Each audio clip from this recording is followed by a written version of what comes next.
നീതിമാന്മാരുടെ നമ്മുടെ ഇടയിൽ നിന്നുള്ളതായ വേർപാടിനെ മരണമെന്നും നിത്യമായ നാശമെന്നും ഭോഷന്മാർ ചിന്തിച്ചു.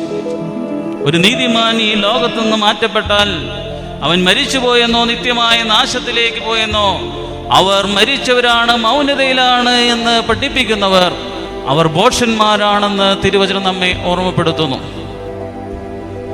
പ്രിയമുള്ളവരെ, മടങ്ങി വരട്ടെ. പരീക്ഷ സഹിക്കുന്ന മനുഷ്യൻ ഭാഗ്യവാൻ, കൊള്ളാവുന്നവനായി തികഞ്ഞതിന് ശേഷം അവൻ ഒരുക്കിയിരിക്കുന്ന ജീവന്റെ കിരീടം പ്രാപിക്കും.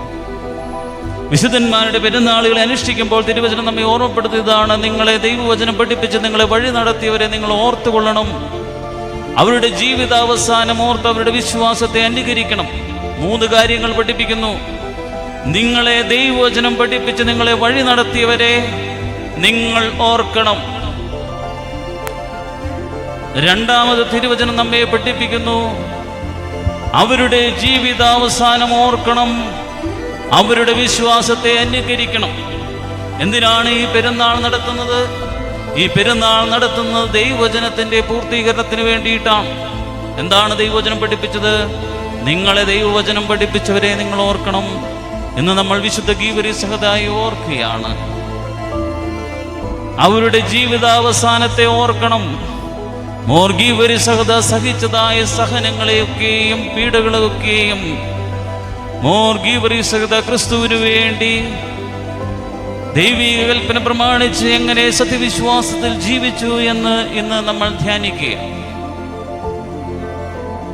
വീണ്ടും തിരുവചനം ഓർമ്മപ്പെടുത്തുന്നു, അവരുടെ ജീവിതാവസാനം ഓർത്ത് അവരുടെ വിശ്വാസത്തെ നമ്മൾ അനുകരിക്കണം.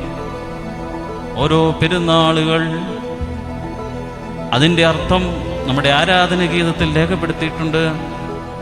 ഭക്തർ സ്മൃതി വിസ്തൃതമാക്കും തിരുനാമത്തിനായി. ഓരോ പെരുന്നാളുകൾ അനുഷ്ഠിക്കുമ്പോഴും ഓരോ വിശുദ്ധരുടെയും ഓർമ്മയെ നാം അനുഷ്ഠിക്കുമ്പോൾ യഥാർത്ഥത്തിൽ ആരുടെ നാമം വിസ്തൃതമാകും? ദൈവത്തിൻ്റെ നാമം വിസ്തൃതമാക്കും. വിശുദ്ധന്മാരെ വിശുദ്ധനാക്കി തീർത്ത ദൈവത്തിൻ്റെ വിശുദ്ധിയെ ആണ് യഥാർത്ഥത്തിൽ വിശുദ്ധന്മാരുടെ പെരുന്നാൾ ആഘോഷിക്കുന്നത് മുഖാന്തരമായിട്ട് നാം ആഘോഷിക്കുകയും ദൈവത്തിൻ്റെ നാമത്തെയാണ് മഹത്വപ്പെടുത്തുകയും